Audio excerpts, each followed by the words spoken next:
So, yan na yung sobra natin, guys. So, gipak natin yung sobra ng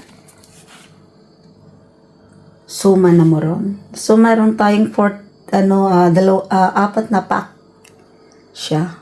So, yan. So, kukunin yung dalawa bukas.